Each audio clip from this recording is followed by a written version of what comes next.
السلام عليكم ورحمة الله وبركاته. بسم الله والحمد لله والصلاة والسلام على رسول الله صلى الله عليه وسلم وعلى آله وصحبه الفائزين برضا الله أما بعد. നമ്മുടെ ഹാഫിദ് ഓതിയ ഏതാനും ആയത്തുകൾ വളരെ ആലോചിക്കേണ്ടതും ശ്രദ്ധിക്കേണ്ടതുമായ വിഷയമാണ്. നമ്മളൊക്കെ നമ്മുടെ പല പ്രശ്നങ്ങളും പ്രയാസങ്ങളും വരുമ്പോൾ റബ്ബിനോട് ദുആ ചെയ്യും. നിങ്ങൾ ദുആ ചെയ്യണം, ഞാൻ ഉത്തരം തരുമെന്ന് പഠിപ്പിച്ച റബ്ബ് തന്നെ പെട്ടെന്ന് ഉത്തരം തന്നോളണമെന്നില്ല. അള്ളാഹുവിന്റെ പ്രവാചകന്മാർക്കൊക്കെ അള്ളാഹു അങ്ങനെയാണ് ചെയ്യുന്നത്.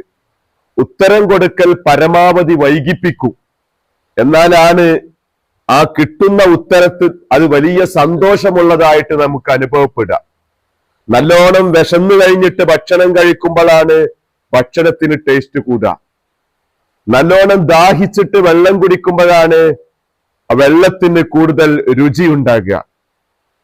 ദുആക്ക് ഉത്തരം തരുമ്പോഴും അങ്ങനെ തന്നെയാണ്. അല്ലാഹു തആല കുറെ വൈകിപ്പിക്കും.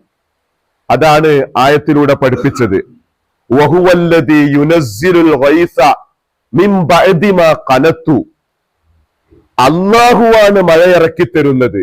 മിൻ ബഅദി മാ ഖനതു, എല്ലാവരും നിരാശരായതിന്റെ ശേഷം. കടുത്ത വരൾച്ചയും ക്ഷാമവും കാരണം എല്ലാവരും നിരാശരായതിന്റെ ശേഷം അള്ളയാണ് മഴ തരുന്നത്.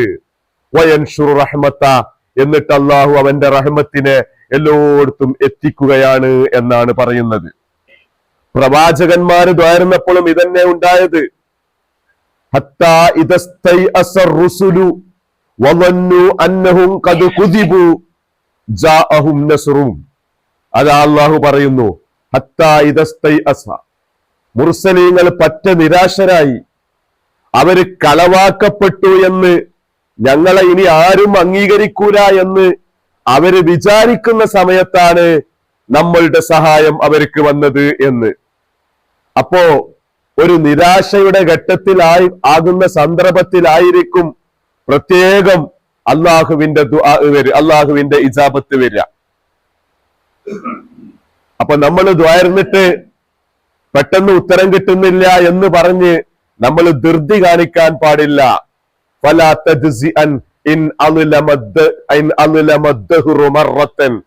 കാലം നിന്നെ ഇരുട്ടിലാക്കിയാൽ നീ അക്ഷമനാകണ്ട, ക്ഷമകേട് കാണിക്കണ്ട. കട്ട പിടിച്ച ഇരുള് വരുന്നത് അടുത്തൊരു പ്രഭാതമുണ്ട് എന്നതിന്റെ സൂചനയാണ് എന്ന്. രാത്രി ശക്തമാകുമ്പോൾ ഇനി മനസ്സിലാക്കാം അടുത്ത് തന്നെ ഒരു പ്രകാശം വരുന്നുണ്ട് എന്ന്. അത് കാര്യം പറ്റ കുടുസായി കഴിഞ്ഞാൽ നീ ഒരു ഫറജ് പ്രതീക്ഷിച്ചോ എന്ന് അള്ളാഹു പറയുകയാണ്. ആവർത്തിച്ചല്ല പറയുകയാണ്, ഇന്നമഅൽ ഉസ്രി യുസ്റാ, ഞെരുക്കത്തിനോടൊപ്പം എന്നല്ല, ഞെരുക്കത്തിന് ശേഷം അതിന് ഉടനെയായിട്ട് എളുപ്പമുണ്ട് എന്ന് അള്ളാഹു ഓർമ്മപ്പെടുത്തുകയാണ്. പ്രിയപ്പെട്ടവരെ, പറഞ്ഞു വന്നത് ദുആക്ക് ഉത്തരം കിട്ടാൻ ചിലപ്പോൾ വൈകും.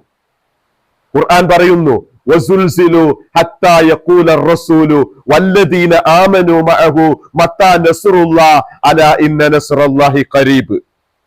വസുൽസിലു, ആ ജനങ്ങളെ ആകെ പരിഭ്രമിപ്പിക്കപ്പെട്ടു, ജനങ്ങളെ അല്ലാഹു തആല ഭയപ്പെടുത്തി. ഹത്താ യഖൂല റസൂലു വല്ലദീന ആമനു മഅഹു, അന്നത്തെ പ്രവാചകനും വിശ്വാസികളും ഇങ്ങനെ പറയാൻ തുടങ്ങി, മത്താ നസ്റുല്ല, എന്താ അള്ളാന്റെ സഹായം വരാത്ത്, എന്താ അള്ളാന്റെ സഹായം വരാത്ത് എന്ന് എല്ലാവരും പറയാൻ തുടങ്ങി. അതുവരെ അല്ലാഹു തആല പിടിച്ചു കുലുക്കി, ഭയപ്പെടുത്തി, ഭയവിഹ്വലരാക്കി. ഉത്തരം കിട്ടുന്നില്ല. പിന്നെ അള്ളാഹുവിന്റെ ഓർഡർ വന്നു, അലാ ഇന്ന നസ്റുല്ലാഹി ഖരീബ്, അള്ളാഹുവിന്റെ സഹായം അടുത്ത് വരുന്നുണ്ട് എന്ന്.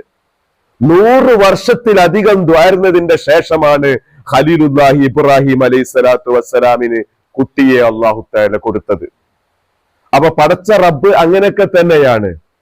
പെട്ടെന്ന് ഉത്തരം തരൂല, കുറച്ച് വൈകിപ്പിക്കും, പക്ഷെ തരുന്നത് അത് വലിയ ബറക്കത്തുള്ളതായിരിക്കും ഇബ്രാഹിം നബി അലൈഹി സ്വലാത്തു വസ്സലാമിന് ഇസ്മായിൽ, ഇസ്ഹാഖ് എന്നീ 2 പ്രവാചകന്മാരായ കുട്ടികളെ അള്ളാഹു തആല കൊടുത്തതുപോലെ സഖലിയ എന്ന് പറയുന്ന നാട്, ആ നാട്ടിലെ രാജാവിന് ഉറക്ക് വരുന്നില്ല.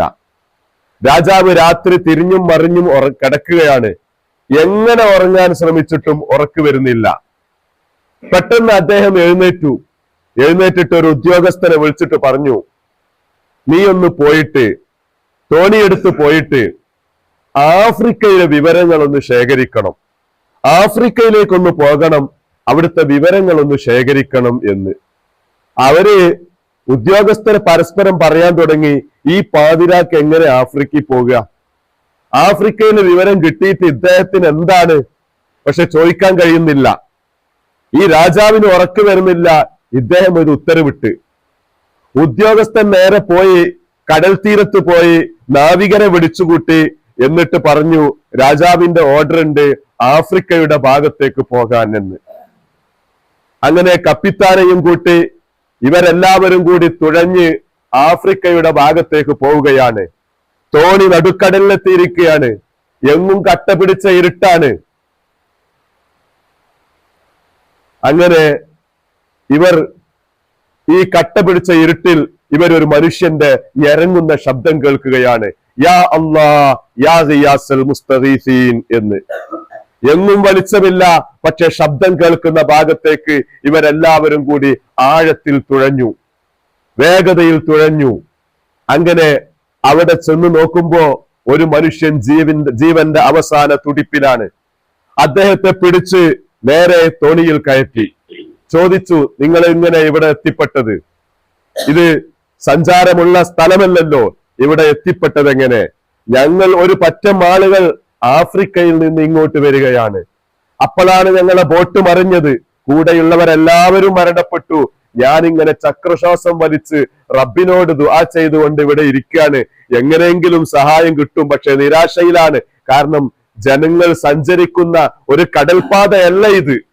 എന്നാലും ഞാൻ ദുആ ചെയ്യുകയാണ്. അങ്ങനെ ആ മനുഷ്യനെ, അവസാന ശ്വാസത്തിലിരിക്കുന്ന മനുഷ്യനെ പിടിച്ചിട്ട് ഈ തോണിയിൽ കയറ്റി രാജാവിന് കാണിച്ചു കൊടുത്തു. രാജാവേ, ആഫ്രിക്കയിൽ പോവാൻ പറ്റില്ല, വഴിയിൽ വെച്ച് ഇങ്ങനൊരു സംഭവം ഉണ്ടായി, ഇതാ ഇദ്ദേഹമാണ് ഇരിക്കുന്നത് എന്ന് പറഞ്ഞ് കപ്പിത്താന് അയാളെ കാണിച്ചു കൊടുത്ത്. അല്ലാഹു തആല എത്ര വലിയവൻ! ഒരു രാജാവിന് രാത്രി ഉറക്ക് വരുന്നില്ല. ആ രാജാവ് തിരിഞ്ഞും മറിഞ്ഞും കിടക്കുകയാണ്. ഉദ്യോഗസ്ഥന്മാർക്ക് പോലും ഒരു പിടിപാടില്ലാതെ ആഫ്രിക്കയിലേക്ക് പോകാൻ നട്ടപ്പാതിരാക്ക് രാജാവ് ഉത്തരവിടുകയാണ്. ഇതൊക്കെ റബ്ബ് തആലയുടെ തീരുമാനങ്ങളാണ്. പ്രിയപ്പെട്ടവർ, എത്ര സംഭവങ്ങളാണ് ഇമാമിങ്ങൾ വിശദീകരിച്ചത്. കടുത്ത വസൂരി പടർന്നതുകൊണ്ട് ഒരു നാട് ആളുകളെ മുഴുവൻ മാറ്റിപ്പാർപ്പിച്ചു. നാട് ക്ലോസ് ചെയ്ത് സീൽ ചെയ്തതിന്റെ ശേഷമാണ് പാല് കുടിക്കുന്ന ഒരു കുട്ടിയെ എടുക്കാൻ മറന്നിട്ടുണ്ട് എന്നുള്ള വിവരം വന്നത്. പക്ഷെ ഇനി അത് തുറക്കാൻ പറ്റൂല. പകർച്ചവ്യാധി പരന്നു പിടിച്ചിരിക്കുകയാണ്. 1 മാസം കഴിഞ്ഞതിന്റെ ശേഷം ഗ്രാമം തുറന്നു നോക്കുമ്പോൾ ഒരു പട്ടിയും ഏതാനും പട്ടിക്കുട്ടികളും അതിന്റെ ഒപ്പം ഈ മനുഷ്യക്കുട്ടിയും പാല് കുടിച്ച് വളരുകയാണ്. പട്ടിയുടെ പാല് കുടിച്ച് വളരുകയാണ്. കുട്ടിയുടെ ജീവൻ രക്ഷപ്പെടുത്താൻ വേണ്ടി ഒരു പട്ടിയെ കുടുംബസമേതം അല്ലാഹു തആല കുട്ടിയുടെ മുമ്പിലേക്ക് എത്തിച്ചിരിക്കുകയാണ്. പ്രിയപ്പെട്ടവരെ, അള്ളാഹുവിന്റെ റഹ്മത്ത് ഏതെല്ലോ രൂപത്തിൽ വരും. നമുക്ക് വിചാരിക്കാൻ കഴിയൂല, നമുക്ക് പ്രതീക്ഷിക്കാൻ കഴിയൂല. ആ രൂപത്തിലൊക്കെയാണ് റബ്ബിന്റെ റഹ്മത്തുകൾ വരിക. നമ്മൾ ദുആ ചെയ്തുകൊണ്ടേയിരിക്കുക. ഉത്തരം ഒരു സമയത്തല്ലെങ്കിൽ മറ്റൊരു സമയത്ത് നമുക്ക് ലഭിക്കും. ചിലപ്പോൾ നമ്മൾ വിചാരിച്ചതുപോലെ കിട്ടിക്കൊള്ളുന്നില്ല. കാരണം നമ്മൾ വിചാരിച്ചത് നമ്മക്ക് ഹൈറല്ല എന്ന് നമ്മളെപ്പറ്റി നമ്മളെക്കാൾ അറിയുന്ന നമ്മുടെ സൃഷ്ടാവായ റബ്ബിന് അറിയാം. അത് ഇവനക്ക് പറ്റിയ പണിയല്ല, ആ വിസ ഇവനക്ക് യോജിച്ചതല്ല, ഈ തൊഴിൽ ഇവനക്ക് സൂട്ടായതല്ല എന്ന് റബ്ബിന് അറിയാവുന്നത് കൊണ്ട് അല്ലാഹു തആല അത് മാറ്റിത്തിരുത്തും. ചിലപ്പോ നമ്മള് പണ്ട് കുറെ ആഗ്രഹിച്ചിരുന്ന കാര്യങ്ങൾ ഒരു കാര്യമില്ലാത്താന്ന് ഇപ്പത്തെ നമ്മളെ വയസ്സ് നോക്കിയാൽ നമുക്ക് മനസ്സിലാവൂലേ. പണ്ട് അത് ഞാൻ അതിനു വേണ്ടി ഒരുപാട് ആശിച്ചു നടന്ന്, എന്തിനാ ഞാൻ ആശിച്ചു നടന്ന്, എന്താ അതുകൊണ്ടുള്ള കാര്യം? പക്ഷെ അന്നത്തെ ഒരു പ്രാന്ത് എന്ന് നമ്മൾ പറയാറുണ്ടല്ലോ. നമ്മുടെ പല തീരുമാനങ്ങളും അത് അബദ്ധമായി പോയി എന്ന് ഇപ്പൊ നമുക്ക് മനസ്സിലാവുന്നുണ്ട്. നമ്മൾ ആരോടും പറയുന്നില്ല, പണ്ട് ഞാൻ എടുത്ത നിലപാട് അത് അത്ര ശരിയായില്ല, ആ തീരുമാനം അത്ര ബുദ്ധിപൂർവമായിരുന്നില്ല എന്ന് ഇപ്പോൾ നമുക്ക് മനസ്സിലാകും. നമ്മളത് ആരോടും പറയൂല. നമ്മൾ പറയുമ്പോ അത് അങ്ങനെയാണ് തീരുമാനിക്കേണ്ടത്, ഞാൻ വെറുതെ അല്ല അങ്ങനെ പറഞ്ഞത് എന്നൊക്കെ നമ്മൾ പറയുമെങ്കിലും പലതും അബദ്ധമാണ് എന്ന് നമുക്ക് പിന്നീട് ബോധ്യപ്പെടും. അതുകൊണ്ട് തന്നെ നമ്മൾ ദ്വാരക്കുന്നതെല്ലാം റബ്ബ് തരൂല. നമ്മളെ പറ്റി നമ്മളെക്കാൾ കൂടുതൽ അറിയുന്നത് നമ്മളെ സൃഷ്ടിച്ച റബ്ബിനാണ്. നമ്മൾ ദുആ ചെയ്യാ, നമുക്ക് പറ്റിയ രൂപത്തിൽ അല്ലാഹു തആല ഉത്തരം തരും. ഇതൊക്കെയാണ് പഠിപ്പിക്കുന്നത്. അല്ലാഹു തആല നമ്മളെ എല്ലാവരെയും ഖൈറിന്റെ ആളുകളെ കൂട്ടത്തിൽ ഉൾപ്പെടുത്തി തരുമാറാകട്ടെ. നമ്മുടെ നാട്ടിലെ നിസാം എന്ന സഹോദരൻ ഇന്ന് വൈകുന്നേരം മുത്തഅല്ലിമീങ്ങൾക്ക് ചായയും പലഹാരവും കൊടുക്കാമെന്ന് പറഞ്ഞിട്ടുണ്ട്. അദ്ദേഹത്തിന്റെ മരണപ്പെട്ട ഭാര്യ പിതാവിന്റെ പേരിലാണ്. അദ്ദേഹത്തിന് അല്ലാഹു തആല മഗ്ഫിറത്ത് നൽകുമാറാകട്ടെ, ഖബർ വിശാലമാക്കുമാറാകട്ടെ. വിശുദ്ധ ഖുർആൻ പഠിക്കുവാനും പഠിപ്പിക്കുവാനും പാരായണം ചെയ്യുവാനും ജീവിതത്തിൽ പകർത്തുവാനുമുള്ള മഹാസൗഭാഗ്യം അല്ലാഹു നമുക്ക് നൽകുമാറാകട്ടെ. വആഖിറു ദഅ്വാനാ അൽഹംദുലില്ലാഹി റബ്ബിൽ ആലമീൻ. അസ്സലാമു അലൈക്കും.